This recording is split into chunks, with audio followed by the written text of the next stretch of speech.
So I'm here with Chuck Ainlay. Chuck, thank you very much for coming. You're welcome.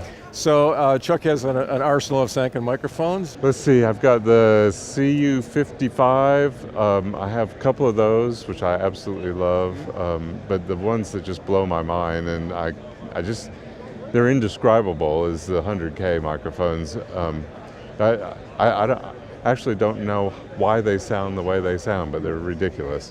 So Chuck, some of your recent projects, how have you been applying the microphones? Before I came out here to AES, I sent the files off to Bob Ludwig up at Gateway to master some new sides for a box set on Strait. He's like, Strait, I'm sure you're familiar, Oh, sure. But king of country music, right? Sure. I've had the pleasure of working with him for most of my career. I got started early on with him and have done almost all of his albums. So we went over to Blackbird, another beautiful room, and worked in Studio D.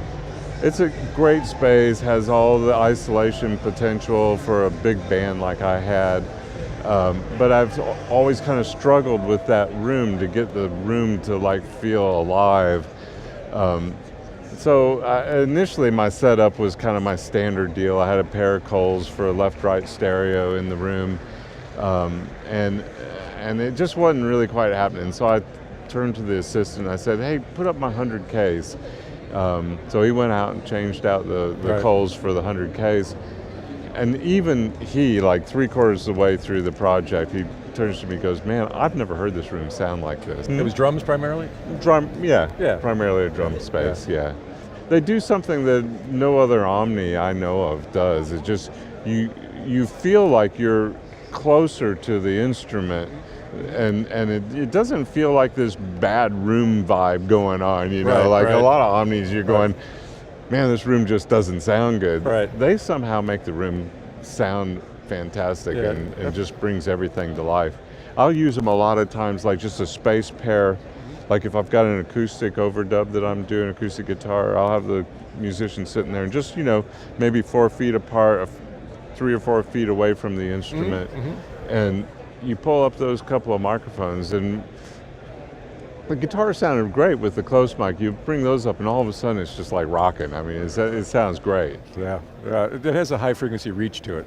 Is that what it is? That's the basic attribute, I think. An amazing microphone. I'm sure I can't hear 100K, but None of us can. None of us can. Whatever it's doing. But it does help with the conversion process because the aliasing filters aren't being taxed.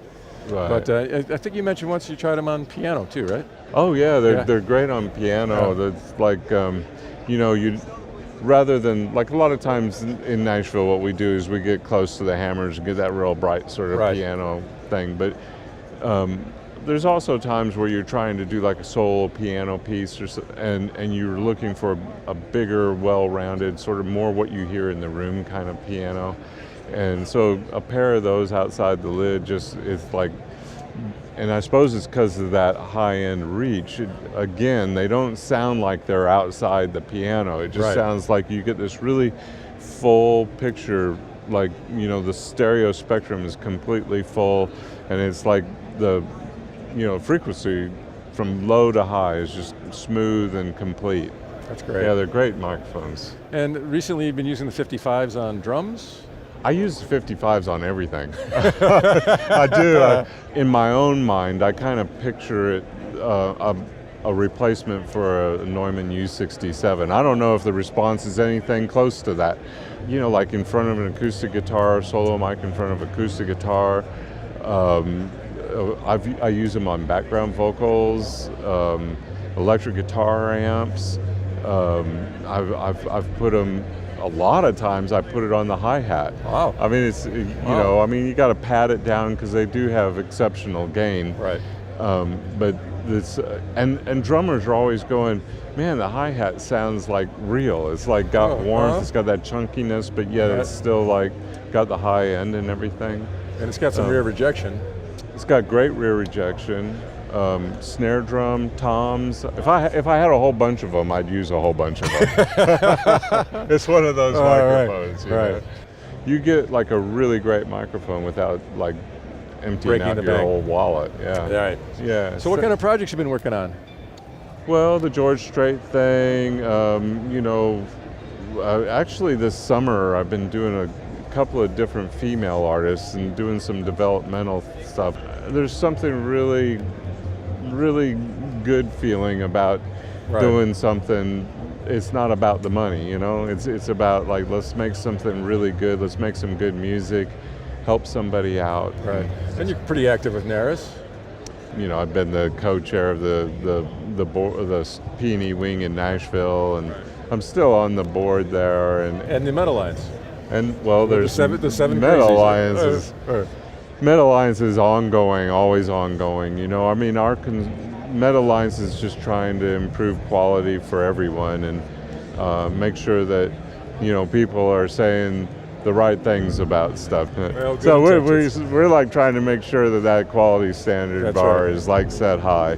Okay, so is there anything you can say overall about the Sanken product line? It's totally one of my tools and one of my go-tos, and whenever I'm looking for something that is high quality, I know is going to work all the time, and generally what I can say about Sankens is the top end on them is silky smooth and clean and pristine. So if I'm looking for that, I'm looking for a Sanken.